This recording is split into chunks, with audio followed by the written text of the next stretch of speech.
In this episode, I'm going to share with you my top 5 items that you may not know that you need for your R-Pod. And at the end, I'll share 2 bonus items. Hey everybody, this is John Marucci. Thank you for visiting the On the Road YouTube channel. This channel is all about helping you get the most out of your R-Pod experience. Before we get going, welcome to the channel. And those of you who are new here, remember to subscribe and hit that bell icon and you'll be notified each time a new video comes out.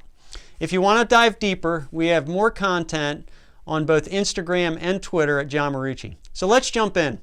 So what are the top 5 items you may not know that you need for your R-Pod? The first one is a torque wrench. So what is a torque wrench? A torque wrench is used to tighten the lug nuts on your wheels. Now the lug nuts on your wheels need to be tightened for very specific pounds per square inch, and a torque wrench allows you to do that and get the exact pounds per square inch on each lug of that wheel. So it's very important. Now I do that pretty much every 200 or 300 miles. Really, I like doing it almost every time I break camp. I torque my lug nuts to make sure they're where I want them to be. Now I use a 1/2 inch drive click type torque wrench that we got at Harbor Freight and a 19 millimeter deep impact socket that goes with that torque wrench. Works really well. Okay, number 2. Water containers. So we have 2 5.5 gallon water containers. Now think about this with me. When you're camping and you are getting low on fresh water in your freshwater tank, especially if like you're boondocking, you're at a state park and you don't have city water, you really don't want to have to unhook everything and go fill up the fresh tank with water. So a great item to have with you is these water containers. Now again, I have 2 5.5 gallon water containers, and all I do is take those containers to the dump station where the potable water is and fill those up with filtered water and bring them back, and then just manually put that water into the fresh water tank so I don't have to disconnect or go through the hassle of doing that. So these are almost a must-have. I take them with me just about everywhere I'm going unless I know for sure I have city water connection. Okay, item number 3, surge protection. So there's 2 types of surge protectors. There's power surge protectors, which is just going to protect you from spikes in electricity, for example, a lightning strike or whatnot.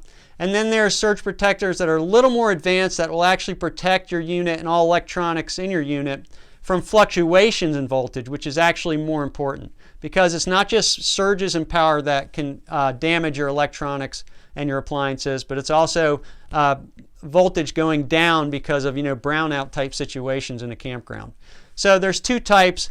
Now the first type is portable. Now these are the units that you can put to the pedestal at the electrical pedestal and plug in. Very handy. You can take them with you. Unfortunately, other people can take them with them as well. So they can walk away pretty easily. Almost all of them have a little ring that you can put a bike lock around and lock them down, which I do also. So that's the one type, is the portable unit. The benefits of that obviously is if you change and you sell your R-Pod, you can still take that surge protection unit, that portable one, with you to the next unit that you buy, the next RV you buy. Okay, the second kind is the hardwired type of protection, electric surge protection. Now this is internal. It's usually a box of some sort that you put between your power cord and your fuse box, and it's mounted internally to the pod. Very helpful. Obviously, it's not going to walk away easily because it's inside the pod. But you know what? If you sell your pod, it's probably going to stay with the pod. So you're going to have to go and spend the money again. Now, real quickly, the prices are very different between the surge protection type and the full kind of brownout and surge protection type. They're usually in the low $100 for the surge protection and probably double that or more for the more advanced units. So be aware of that. And we'll have some of these links in the description below for you. So the fourth item, and very important, is a 30 amp extension cord. Now you wouldn't think this is important until you actually need one. Now I had a 30 amp extension cord. I bought it when I first bought my first R-Pod, and it stayed in my toolbox for over 2 years and I never needed it.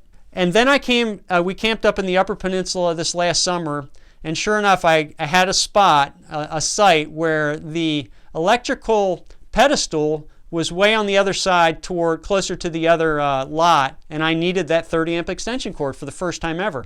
So it's one of those things, you just don't need it until you do. And by the way, we're in the Upper Peninsula, so if we didn't have that, there wouldn't have been any way to get one easily. And so just be aware that this is a very important thing that you may not need often, but when you need it, you really need it. Okay, and let's look at item number 5 now. The item number 5 is a battery backup. Now we have a really nice battery backup unit. It's a lithium-ion battery. It's very good when you have the electrical go out in a campsite. We've had this happen several times where we've had to use that battery backup to charge your phones when we're working, because most of you guys know I work from my ARPod regularly. That battery backup's essential if you lose power at the campsite. So we can still keep our laptops going, keep our phones going, and keep working. So essential item. Usually these battery backups have an AC plug you can plug your stuff into, as well as USB charging ports, so it's really a nice unit. Okay, now just a quick thing about this. All of these things we're talking about, we're going to have links in the description that you can go look at Amazon. Now, just by the way, if you didn't know, we have an Amazon affiliate account. So anything you click on in the description on any of these items and you purchase, we do get a small percentage of that price, and it does help support the channel, so we do appreciate that. And by the way, if you do click on that, for the next 24 hours, anything you put in your cart from that link, we would get a cut of that price, which is great. And we appreciate you guys supporting the channel. We thank you. Many of you are really strong fans of the channel. We appreciate that. And by the way, if you do that, there's no additional cost to you at all. Okay, what about the 2 bonus items? And these are important as well. They're both electrical items. The first one is a 50 amp male to 30 amp female plug. Now, this can happen as well, where you're maybe coming into late to a campsite, and the only thing the campsite has left is a big rig site where you have to plug into 50 amp power. So if you don't have that adapter, you're going to kind of be out of luck. So that adapter can come in handy. Not very expensive item to carry with you, but pretty essential to have when you need it. And the second one is very similar, is a 15 amp to 30 amp dog bone adapter. This is when you don't have 30 or 50 amp, and you just need to plug into like a household outlet, a 3-prong outlet, and that dog bone will convert it to 30 amps, so you can plug your 30 amp extension into that. So that'll keep getting you by. You won't be able to run your AC, or probably not your microwave or convection oven, but you still will be able to get by okay. Okay, so those are the main items, the top 5 items, and a couple bonus items. Thank you for watching. We really appreciate you watching. If you like the video, give it a thumbs up. And the other thing is, those of you who have other items that come to mind, feel free to leave comments, because it really will help others who are looking at the video to get ideas on things that you consider are essential. So thanks for watching. This is John Marucci. So long for now.